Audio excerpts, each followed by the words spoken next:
All right. Welcome to the Fight for Together podcast. We have a very special treat for you. A very special guest. All the way from upstairs. Welcome, Dove. No, okay, so this is when you talk. It's really good to be here. Thank you for having me. Because it's like an audio program. It's a podcast. So they're not, if they're just driving in their car and they're like, welcome, Dove, and then you hear blank silence, then they don't like get the thing. So let's try that again. Okay. Welcome, Dove. Thank you. What do I say? Well, you're like, hey guys, good to be here. Or, that's what I said the first time. Hey. And then we can add sound effects like that to make it better. All right, off to a rough start, but hey, this is quick introduction here. Actually, let's play the music. You want to learn how to play the music? You hold the A button down until it's done. I'll tell you what. You're listening to the Fight for Together podcast. It wasn't quite done, but I didn't want to start over again. Close enough. All right, guys. Hey, welcome to the podcast. A format change to just let you guys know, if you guys are watching our channel and you're wondering, what is this podcast thing? Why is it here? We actually recorded 50 episodes of our podcast and we put it on a separate YouTube channel called Fight for Together Podcast or something like that. And it turns out there was just like too many YouTube channels to keep track of. So we haven't abandoned this podcast. We have been taking a break because we've been working on our other channel, the Everyone Belongs podcast. And I think we have up to like 13 or 14 episodes over there that we've been recording for the last few months. But this podcast is alive and well. And as of now, all the episodes are going to be on this channel. So you only have to subscribe to this one channel. If you want the first 50, you got to go back over there. And if you want to listen to this on like podcasting stations, like this is on iTunes, it's on Google, it's on most of the standard places you get your podcasts. You can listen to this if you just want the audio. So Dove's here. And she's here because there was a conversation that we're just going to tell the story here. Sorry, let me take a sip of my tea. Most of you guys that watched our vlog channel are aware that one of the challenges we did for 2019 was no rules. And that ended about a month ago. And there was all these lessons that came about it. It was hard, it was fun, it was challenging, it was a lot of growth happened, at least for Cammie and I as the parents. But this last Sunday, we have like a typical family teaching time, we call it, where usually we'll watch something together and then we'll discuss it. And this Sunday, what we watched is this DVD. It's called Unconditional Parenting, and it's a talk by this author, or I don't know what he is. I mean, he's an author, but he's also like a professor, I believe. And his name is Alfie Kohn. And the subtitle is Moving from Rewards and Punishments to Love and Reason.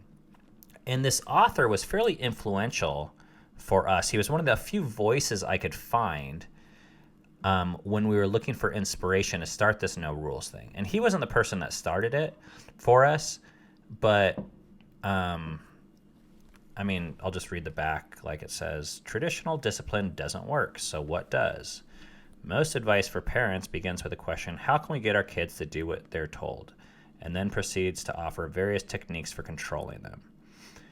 So he talks like from an academic and a scientific perspective why traditional methods of rewards and consequences, which usually revolve around rules, don't really work. So we watched this DVD with our kids. It's 2 hours, so I think we only watched the first third of it. And then we had a discussion.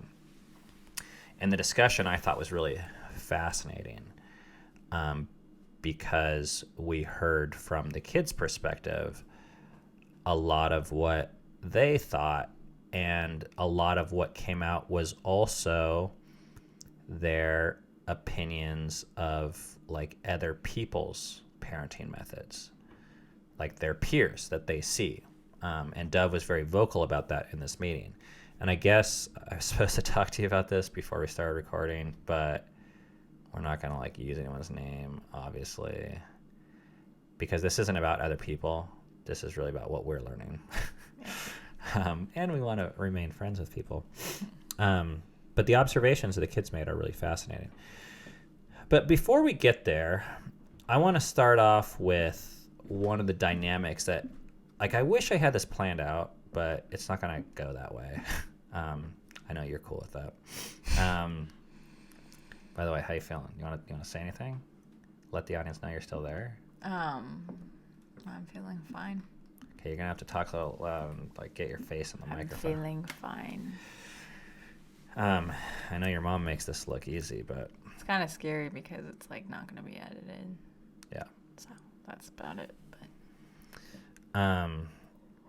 So one of the things that came up was we were talking with our kids about this last year of no rules, and specifically, I think the most friction or difficulty for our kids kind of came with how we parented Rainier, our 3-year-old. Do you want to share your feelings about that throughout the year?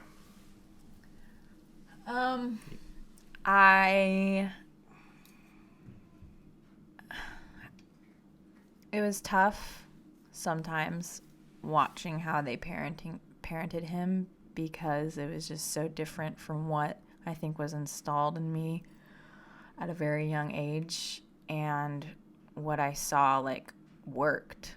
Like it worked for all of us. Like it made us really well behaved. It made us listen and just not be spoiled brats, I guess, in a way. And yeah, how they were parenting him was just very different. And on the outside, it looked like they were raising like a tyrant almost, or like Dudley from Harry Potter. So can you paint a picture of like a scene of what that might look like on a standard evening? During dinner, sometimes he'll want to sit next to a certain person, or he'll want a certain plate or a certain fork or anything. And he might start off nicely asking for it, or just shove his way in, and no one will like that. And so he'll start screaming. Or what happens with me is he'll want some more food or something, and he'll ask me for it, or he won't ask. He'll yell for it, or he'll yell for it just in general. And then my mom will be like, Dove, can you give him what he was yelling for? And I won't want to give it to him unless he asks me, because I don't want to be talked to like that. But she doesn't mind it, or she'd rather just give it to him. And so I don't know if that's what you're talking about, but I just Yeah. I don't know. He kind of, in a way, he runs the house. There's just two sides to it. I know there's two sides to it. I know there's I don't know. It's part of it is my problem. But it's just very different from how I was raised. So it's just okay, something to get used to a little bit. By the way, I think I forgot that I'm a terrible host in podcast land, and I neglected to properly introduce you. For those of you that don't know, Dove is our 18-year-old daughter. I mean, I guess for most people that listen to the vlog, they know. Mm-hmm. But in podcast land, you can't really see. So yeah, there's that. Mm-hmm. But I want to come back to a few of the examples you just used. Mm-hmm. You said it feels like he runs the house. Can you explain? Well, when I was younger, I remember if we just started crying, or just if we didn't get our way, that was our problem. that was like And don't say anything that'll get us sent to jail. Okay, yeah. Or like just it was like it was just like don't like. I mean, you actually can kind of say whatever. Yeah. I was kind of kidding, but also it'd be nice not to go to jail too. Yeah, But yeah. then again, you know, I don't know. it could be your way. You could get either. Oops. Well, just like if we started throwing a temper tantrum or crying or whatever, it would like, yeah, it would be our problem. And we would like either be told to be quiet or like we get a timeout. Or spankings. Yeah. We weren't afraid of that.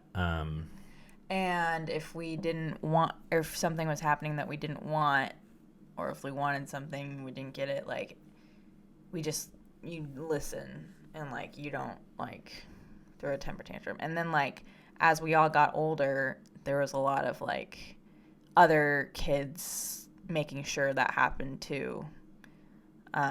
Like getting into line and stuff like that. What do you mean?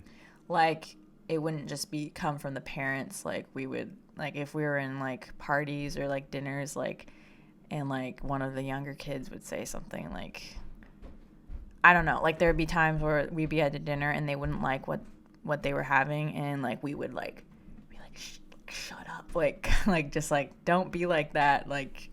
You would, like, basically parent each other. Yeah, kind of. Okay. Like, I remember times we'd tell Seven, like, shouldn't have said that and like stuff like that. Memory, like, don't ask for new food when they made this and like all that stuff. Man, Memory would be the one to ask too. Huh? Yeah. Oh my God. And then yeah, Filia was really always good. So, but yeah, Rainier. I don't know, cause I understand. Like, yeah. So I guess you'll get to like the why behind why you changed the way you parent. Well, before we get there, I think it's important to talk about how difficult it was. Yeah. Because, go for it. It's difficult because a lot of what I remember them teaching us when we were younger and, like, they would, like, kind of just talk about is, like, when the kid runs the house, kind of, they're not that happy, and that doesn't make them happy, and they don't really know exactly what they want. I mean, they do in a way, but also they don't, because they're, like, tiny. And which implied, just to interrupt, that the parent knows what the kid wants better than the kid, or that the parent's will or intellect is more important, at least in the moment, than the kids. All right, keep on going. Yeah. So, and, like, I know there's, like, different views, and I agree with some of each of those things, but yeah. Anyways, when we were younger, it was just like it was taught, and then like if the kid was just like screaming his head off, whatever, that just wasn't okay. And yeah, just a lot more. So using that example, you said of Rainier wants to sit next to someone. Let's go back to your childhood. If you wanted to get up right before the meal started and change your entire seating arrangement, how would that have been dealt with from your perspective? Like, no. Like, sit back down. I don't know. There's kind of this more appeal to order and the larger group. So, and we probably would have done that with Rainier actually before the no rules, before 2019. Then 2019 hits. I mean, and it's literally January 1st when we stopped all rules. And I think people sometimes get confused. In fact, I had a conversation with you because what that meant. Yeah, what that meant because, you know, one of the things you said in our debrief video was, well, there were still financial fines or money was exchanged. Yeah. And I said, well, yeah, no rules didn't mean no relational consequences or no boundaries in my life. You can walk into my room and piss all over my bed and throw my stuff out the window and not expect retaliation. So it gets a little confusing because everyone has ways of enforcing their personal space around them. But where we used to hold this there was like personal space boundaries, and then there was this other category. Parental. Yeah, and I think about even like, I think about the rule, it's kind of not said, but don't get up from the table and move your seat. That's like, there's kind of a rule there. It's not really done out of any safety thing in the moment. And it's not really done, it is out of the child's best interest. Like maybe in the long run you could argue, but it's kind of so far removed. It's just like this general rule of like, respect me. Yeah. And kids should listen and obey. And those were the types of rules we like threw out when they couldn't be tied to direct safety or a direct crossing of a personal boundary of mine. They were just general, like. We got rid of all those. So then, to paint a picture for Rainier, who's 3, now he's almost 4. So yeah, like Dev would say, he would announce, "I want the green plate," and not that everyone would like be his bitch and go get the green plate, although your mom probably would accommodate more than the rest of us. But we didn't say to him, "No, shut up, sit down." You got to get in the microphone there. That's the rule. You like this. Pretend like it's, well, I don't want to say his name, but sorry, dad joke. Oh, you're laughing though. Okay. Hey, there is no rules in 2019, right? Yeah. Right. It's just that went to all age groups. You're turning red. Okay, let's bring it back on track. So 2019, we have none of that stuff with. Sorry, I need to just get it out. Yeah. Oh man, you talk for a second. I'm gonna have a drink. Yeah, I really don't like Mama's relationship with Rainier. Personally, I feel like she's like sees herself as just like powerless against whatever his she feels like needs are or whatever. And when it's barely bearable when it's like happening to her, and I'm like, oh my gosh, like she gets stressed out and like just like does whatever he wants when he's just like whining. But when she's like when he just whines like, I want more bread or something, and then she's like, okay, Dove, can you get more? I'm like, he can talk to me, and like he can like not be like whiny or like, I don't know. That really is kind of a peeve.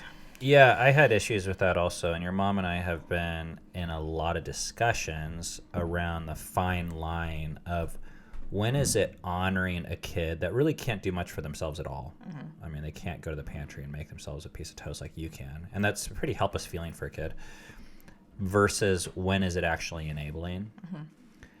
And we have very different natural inclinations about that, me and Cammie.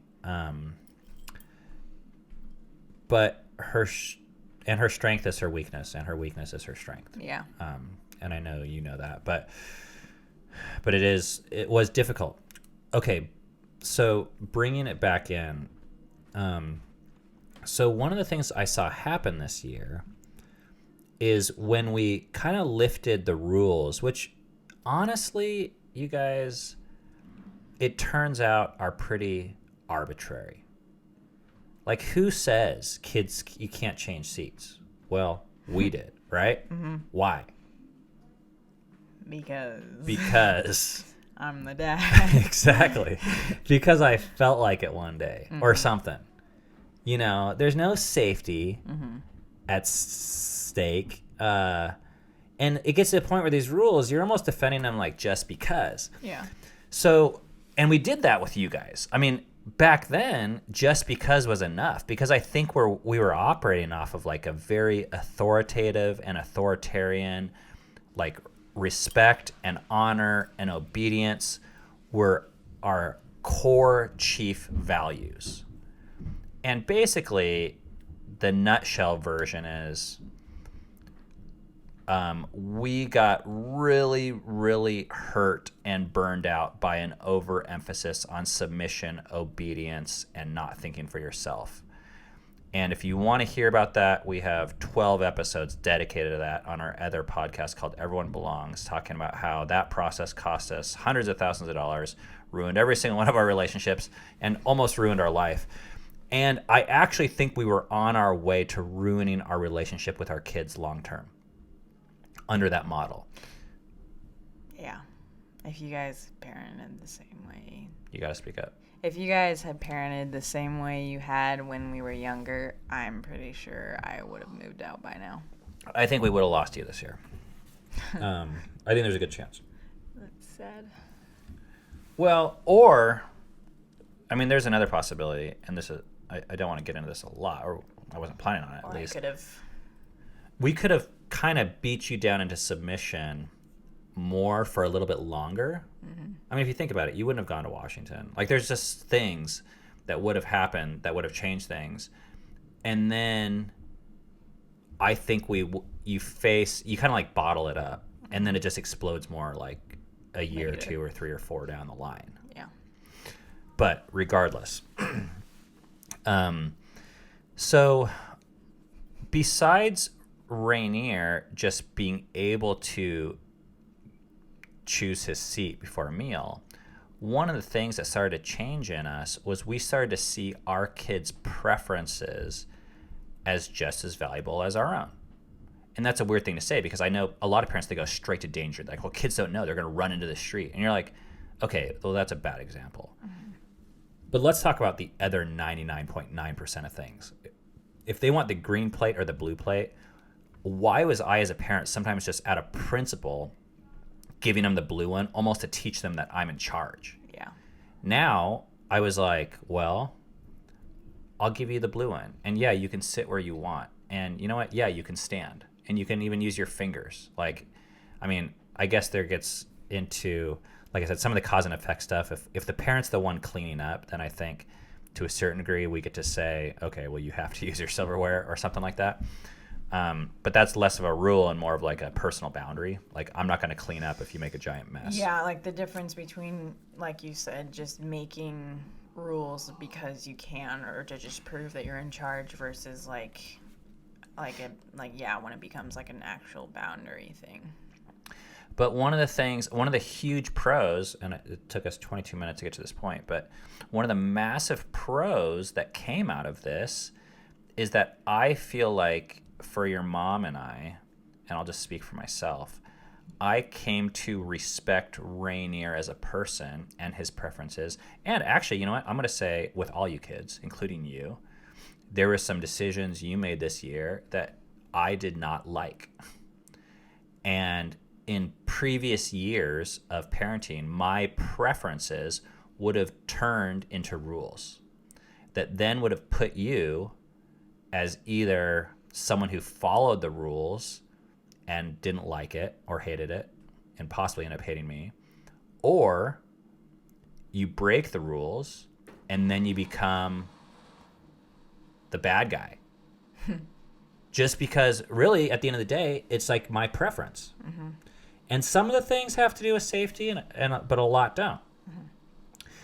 But my viewpoint of view, which the 18-year-old is our oldest, and our 3-year-old, was that this year it was an exercise for me to say, you know, your preference to choose, or Rainier's preference to choose the green plate instead of the red plate, or sit next to this person, is just as important as any of my preferences. I mean, I think as adults, it's easy to feel like ours are more valuable because we're bigger. I'm like, oh, my decision is worth $1,000, or I'm choosing between Florida and Seattle. That's an important decision. Yeah. And a green plate and a blue plate is an unimportant decision. And we put all these kind of like binary labels on things.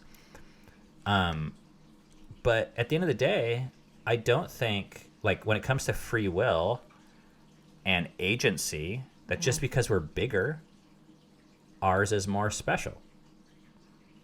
So I felt like I personally, as a dad, made huge strides with Rainier. And sometimes I'll be very honest, not that this requires a ton of honesty, but it pissed me off too. I mean, I'm watching him and he's like, you know, he's just like a little shit. Like, He's like the brat. Kids are making fun of him. I mean, like, we're all like, this is annoying as hell. Like, no one can deny that fact. But the other option is to shut it down or attempting to shut it down by enforcing your will. And essentially, and this is what Alfie Kohn said in that DVD, if you remember, he said, when kids enforce their will on other kids, we call it bullying. Yeah. And when parents do it, we call it discipline. But it's the same exact thing. And then we wonder why kids get older Bully. and are strict, using violence and force to get things done. It's because that's what they're trained to do. So, yeah, I mean, I came from a place where a kid being a spoiled brat was the worst thing that could happen. And our solution to that was obedience, discipline, the opposite of spoiling, whatever that is. So that's how we parented. Really, I would say, you, Eden, 7 for sure. Probably memory. Yeah. At least 4. And probably actually Filia for a lot of years. For half her life. Yeah. And now we have some pretty big shifts in our life that kind of changed the end game goal for us. And I didn't realize how much it was going to change our parenting. So we started on this challenge kind of as an experiment. And here's the other thing. I'm thinking about writing a book about this. So I never know like how much to go into this, but this is the podcast where we can just talk about whatever. Yeah. What was I going to say? Oh, a lot of people react in the beginning saying this is not good for kids. Kids need order. Kids need structure. And actually, since 2020, we started implementing a few rules for Rainier, like almost overnight. Because I was like, this sucks. Like unlimited TV or internet, Netflix doesn't work for me. I hated it. I hated it the entire year. Yeah.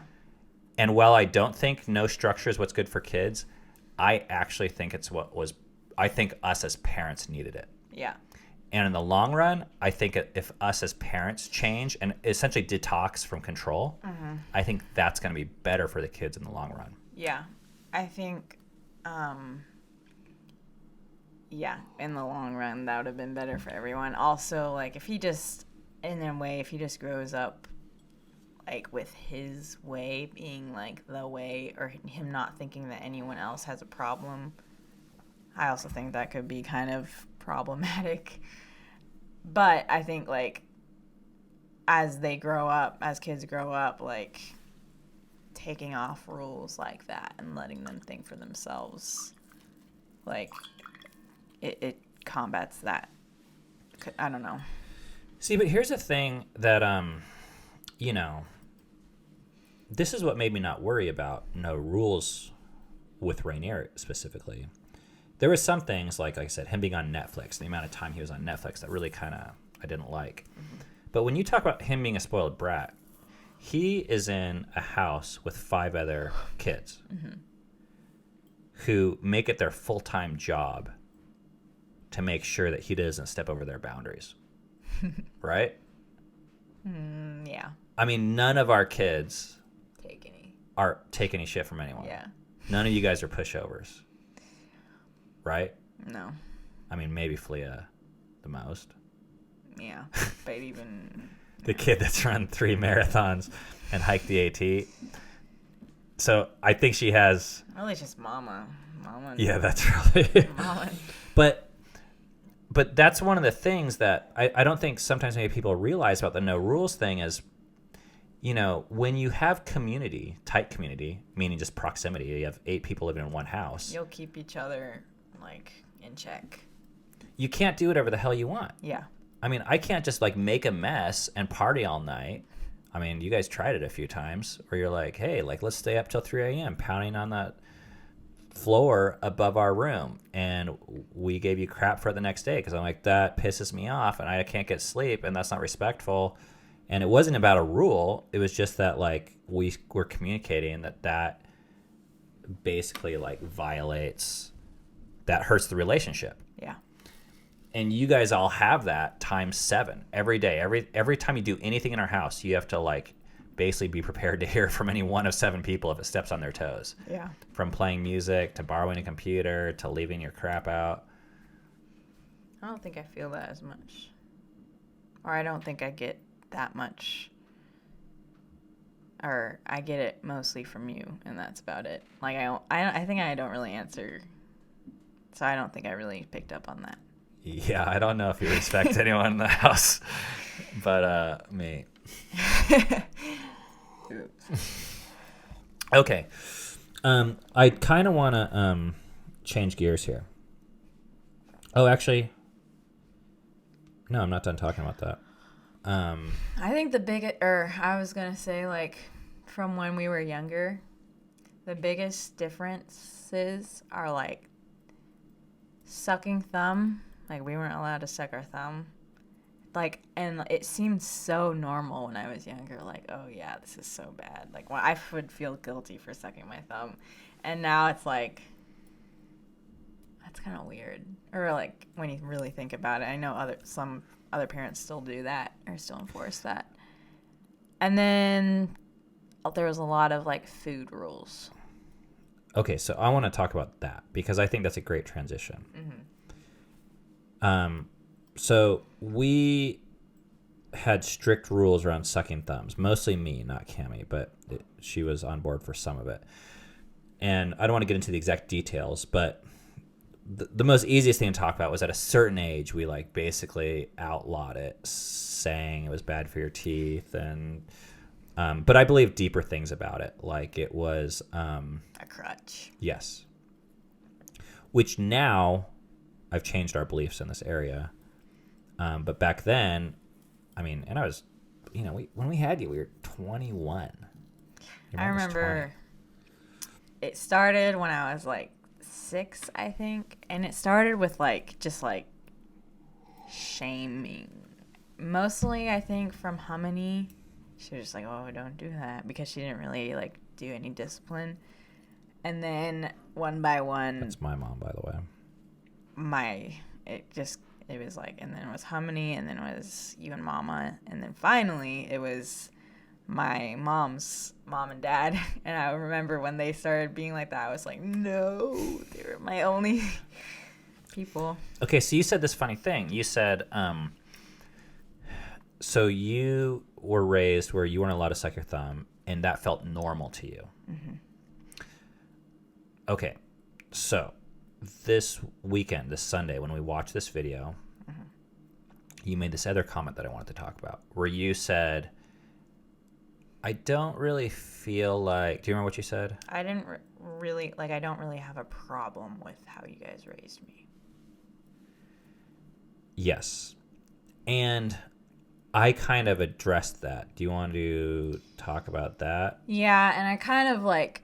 What I meant by that was, like, I kind of know I was probably damaged, but I don't feel like...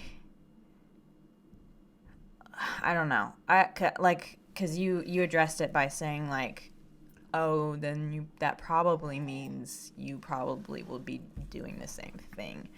And that's not... Well, that might be true because, like, I don't have, like, a major issue, but I don't agree with a lot of the stuff, but I don't feel like there is anything that, like, really, really messed me up.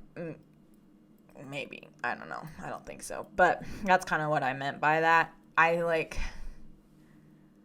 know. Like, the more I get into it, the more I'm like, oh, that kind of... I don't know. But it's hard to tell, like, what it would have done, how it would have changed me if I, like, had been able to suck my thumb. Or if I had been able to eat whatever I want, or, like, all this stuff. I think I would have snuck. Or, this is a moment. When Rainier snuck sugar the other day, I had, like, a flashback. Because you were like, we can either do this the hard way or the easy way, where you can tell me you snuck it, or, like, not. And then, like, it's just going to drag on. And I remember so many times, like, really not wanting to say anything and, like, never, like, I would drag it on and on and on. And, like, I would sneak a lot of food. And then, like, I was so surprised because Rainier was like, I ate the sugar. And, like, I was like, oh, that's interesting. So in a way, I mean, you would get your ass kicked when you were a kid, right? Mm-hmm. And in a way, what I've noticed is you kind of want him to get his ass kicked. I don't know. I don't want him to be punished, but I don't want him to, like, scream his head off and, like, then get his way with Mama. Like, that is, like, oh. Because then he just does it over and over again. I don't really, like... Well, this I hear you kids saying all the time, we never would have got away with that. Mm-hmm. Maybe I do kind of a little bit. Just him to not get his way every time. I don't want him to, like, get in trouble because that really sucks. And he does not take it well at all. And he just gets more pissed off. But like, if he just, like, whenever he screams about something and then gets his way is when I'm like, I wish someone would tell him no. I don't know if that's good or not. Maybe it's, like, the context that matters. But, yeah. So I want to read a couple passages from this book that I just finished this last week. It's called The Drama of a Gifted Child. I'll put all these links in the description below. The subtitle is The Search for True Self. It's by Alice Miller. Can you read that on page 21 in the green? And I want you to comment on it. So when you're reading it, think about what it says. A child can never see through unconscious manipulation. It is like the air he breathes. He knows no other, and it appears to him to be the only breathable air. What happens if we don't recognize the harmful quality of this air, even in adulthood? We will pass this harm on to others while pretending that are acting only for their own good. The more insight I gain into the unconscious manipulation of children by their parents, the more urgent it seems to me that we resolve our repression. What do you hear when you read that? Like the whole sucking thumb thing, like it seemed like it was actually bad to me, like it was normal for me to see that as, like, a bad thing. And then, like, now I don't think it is a bad thing. Like, kind of like that. I probably believe that about other things with, like, discipline and rules and stuff. So what do you plan on doing with your kids? Are you going to let them suck their thumb? Yeah, I'd let them suck their thumb. I think I would, like, I don't know exactly. I mean, I babysit, so I see that. And, like, one of the biggest things I see is, like, when kids, like... They're different when they're your own. I know, yeah. Like, when Rainier starts screaming or whatever, and, like, the biggest difference I see with, like, me and my mom or whatever, I, like, don't give him what he wants from him screaming, and I don't, like... I just, like... I'm completely, like, stone faced. I'm just, like, waiting for him to stop almost, just, like, whatever. And I see her be, like, either, like, she'll tell him, like, quiet down or something. I just, like, just wait for him to stop. And then he's like, oh, nothing's happening. I don't know. So I think that's a big difference between at least me and her. I think you were kind of more like that too.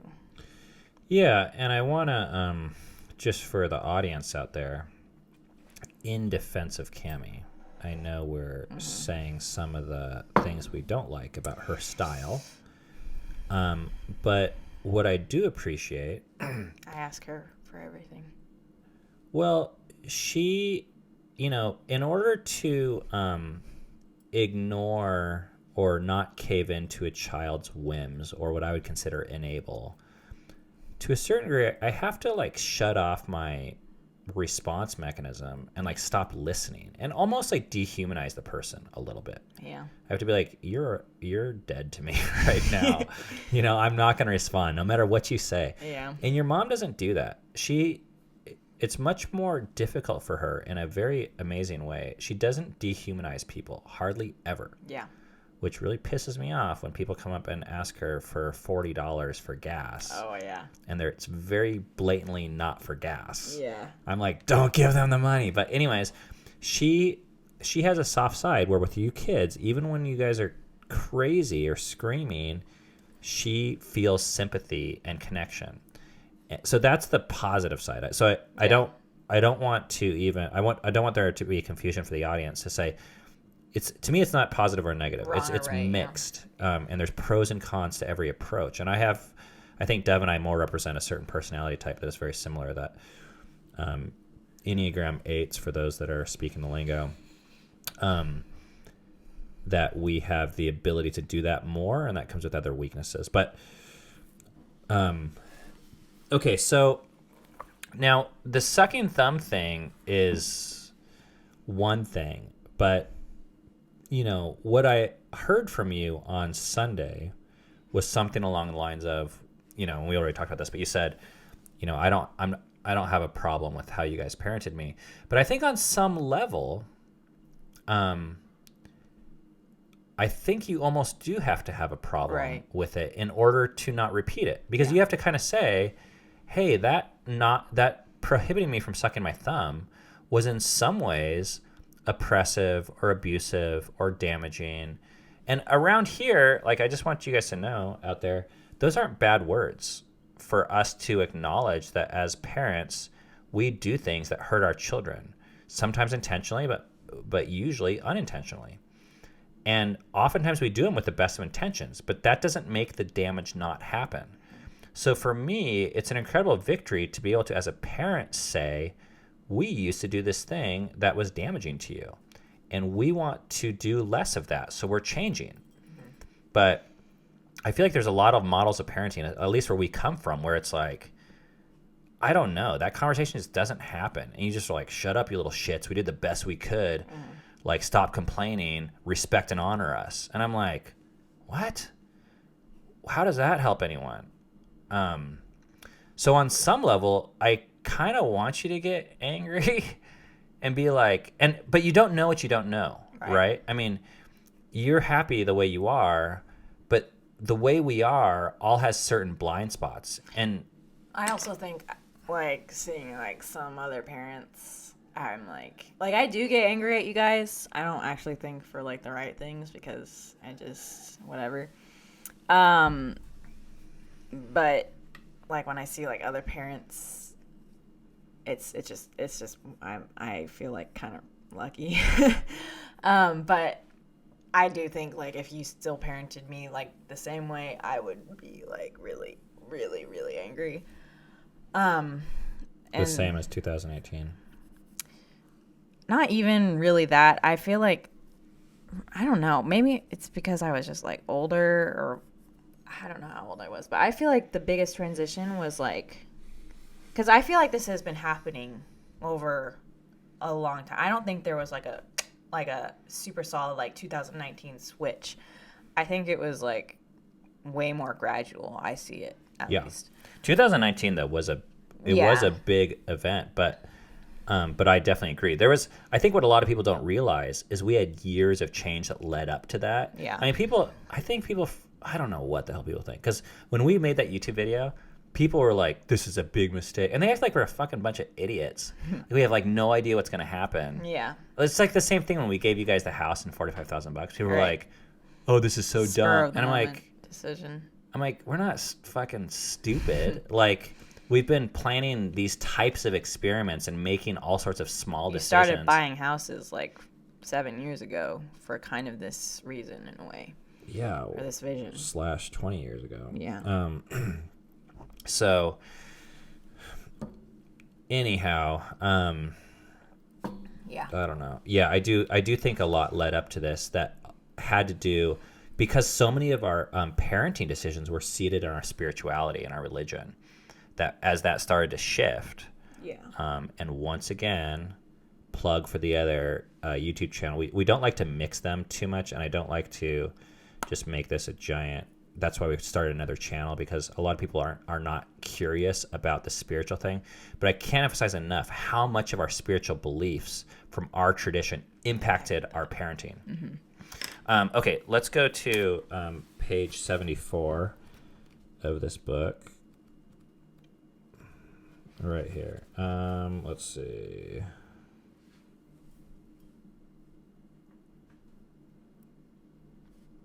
Let's just read this. I don't know. Oh. The top. Up there. That section right there. When that happens, the grown son will idealize his mother, since every human being needs the feeling and clings to the illusion that he was really loved. But he will despise other women upon whom he can take revenge in place of his mother. And the humiliated grown daughter, if she has no other means of ridding herself of her burden, will revenge herself upon her own children.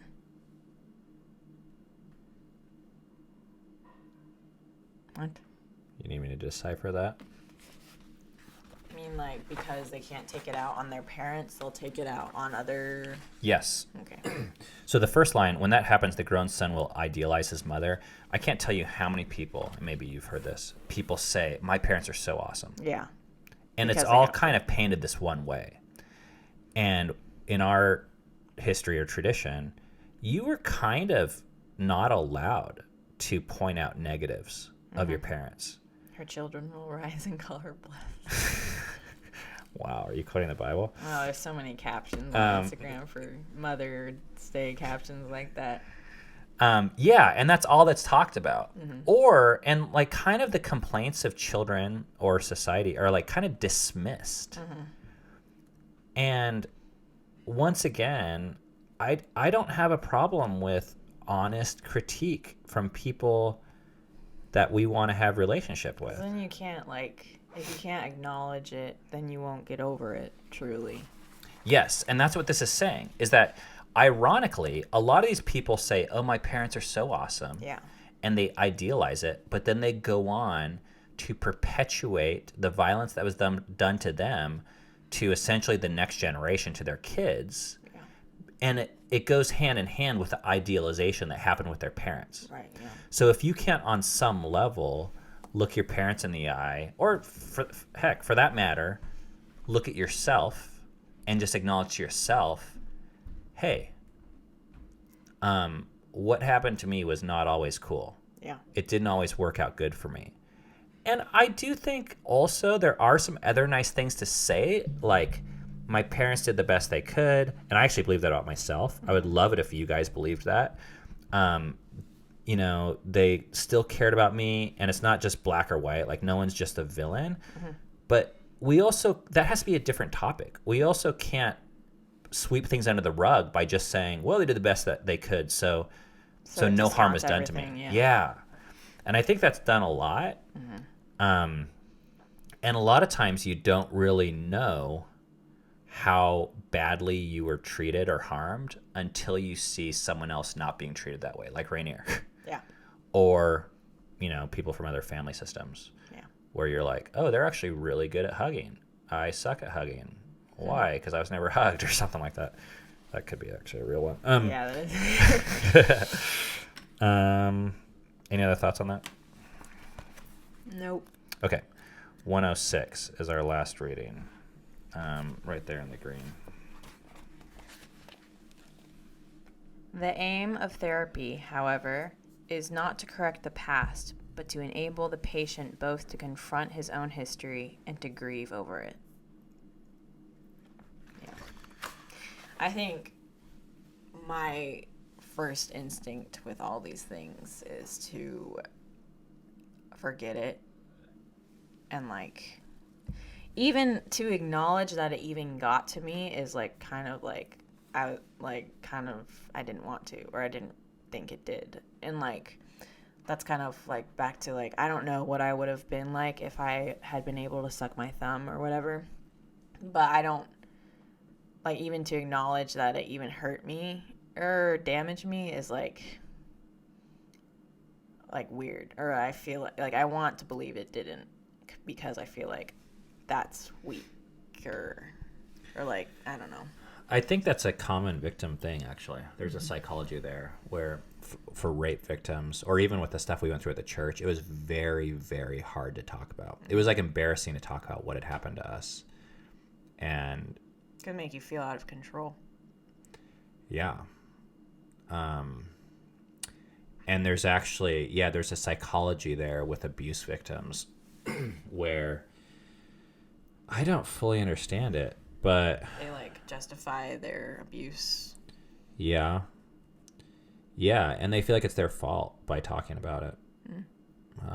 I think it's like, for some reason, the sucking thumb thing, like, it's like such a small thing, but for me, it's like, why did I need to? Like, I didn't need to. And it was like, it wasn't like to be like, feel like that was like actually like something that had to be taken away.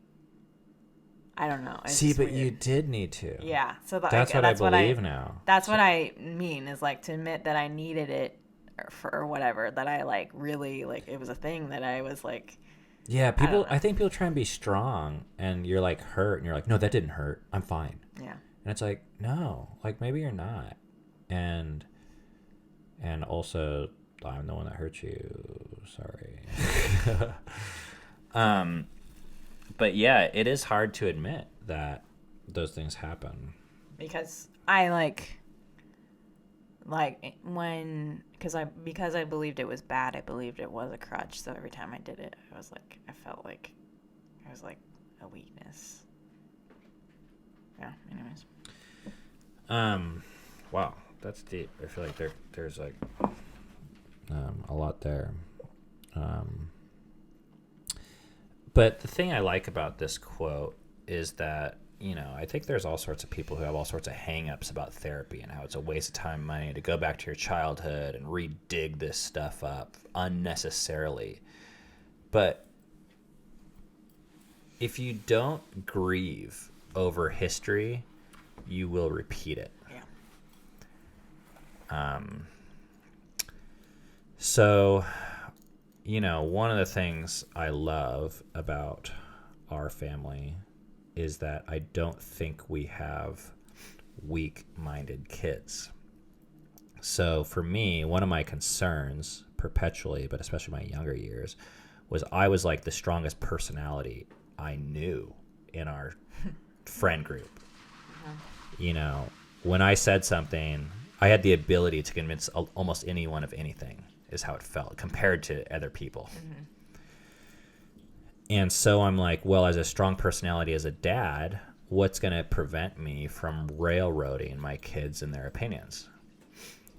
Well, one of the things that happens on the regular is like the thumb sucking thing. Like Sunday, we're talking about this DVD, and you guys are all talking about it in front of us. And I'm glad you guys have each other, like majority. There's 6 of you, but really there's probably 3 or 4 of you that are talking about this and be like, yeah, this happened. And and people are kind of laughing about it, but they're honest about it. And they're able to, because, I mean, geez, imagine it, like teenagers standing up to parents. Like, as a parent, it's just easy for a lot of parents to just like play the control card and to silence the conversation and to kind of like redirect the topics so that they're more or less like perpetually heroes. Yeah, like even like we were all laughing about it, but you and Mama weren't really laughing about it. You guys were like... Yeah, but I'm glad you guys can. A lot of what has happened with like church abuse and like sexual abuse and patterns and things is because the victims don't talk about it, they remain silent for decades. Mm-hmm. And then they finally, like, one person will come out, and then 7 other people come out and say that same thing happened to me. Mm-hmm. But they've been going fucking nuts for a decade because they had no one to validate or talk about with their feelings. Right. Because the priest or the school teacher, whoever is the molester in the case, is not going to organize the people to get together and be like, hey, let's talk about this issue. Yeah, why don't you guys all share the worst thing that happened to you this last year? Yeah.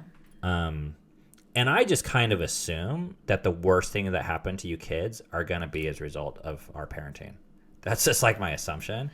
So we kind of like, we don't invest heavily in college emotionally or financially, but I'm like setting aside money for your therapy to be like, hey, someday you're going to realize, and I'm just going to get ready to apologize, and I'm just going to own that shit, and I'm just going to say sorry. But really, one of the other things we said on Sunday was that I have such low respect for apologizing. Actually changing. Yes. If the best apology we can give you is to change, which ironically comes from letting Rainier be a little tyrant every once in a while and choose the green plate and choose his seat and show you guys that, and to let you live in that tension where you're like, he's being a little shit or a little brat, but to also let you know that that's okay and that wasn't okay with you. I'm so glad you guys are in our house to be able to witness that transformation. And I see you wrestling with that tension, but the other side is to be like, I hate little brats. I'm not going to raise a little brat. And then you leave basically taking the same lessons and disrespect of toddler preferences that we taught you and had for you when you were that age. What else you got for me? Anything? Well, so we're 55 minutes in, and we had this whole other topic that we're not going to get to because we're out of time. But then I thought, maybe we could do this again. See you next time. Do you want to be a guest and come back and we can talk about, because that whole other thing. Yeah. With the... Well, the thing you said you were the most passionate about. Yeah. And we never even got to it. Yeah. Yeah, I would do that. All right.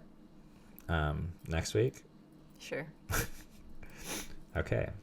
Tune it. I'm trying to, on the other podcast, we're supposed to be sharing our current spiritual beliefs, and I'm trying to procrastinate by recording all these other things that I'd rather talk about. Oh, yeah. Oh, yeah. I would procrastinate too. Yeah, so you can be a guest for as long as you want. That'll keep me from having to record over there. Okay, so next week, which I don't know what that is actually going to be in the real world.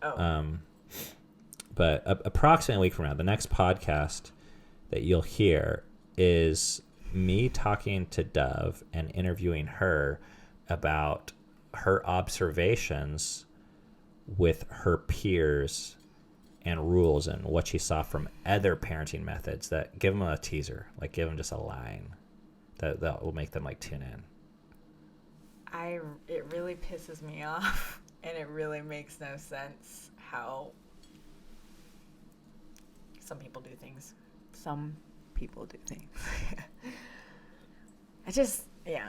It really, if you think about it, it's so simple, but no one thinks, or just, yeah. All right. We're getting you started. Okay. Thank you for listening. What did you think about this podcast? Was it helpful? Was it interesting? Did you like having Dove as a special guest, or did you miss Cammie? Don't vote, but you know. You gotta talk in the microphone. She does. You can leave a comment on YouTube. We love that. I'll put the links to the book and the DVD, which is also a book. And we have a Fight for Together Facebook discussion group where we can have an ongoing discussion about this topic and others. I'll post that link in the show notes or the YouTube description, depending on where you're on. And of course, you can find this podcast everywhere podcasts. We appreciate ratings on podcasts. Like if this was helpful or if you like this, you can go to iTunes and rate us. That's all I got for you. Thank you for listening. Oh, we have an outro. You want to push it? Where is it? It's this button, but you got to hold it all the way. Okay. Thank you for listening to Fight for Together. We'll see you next time.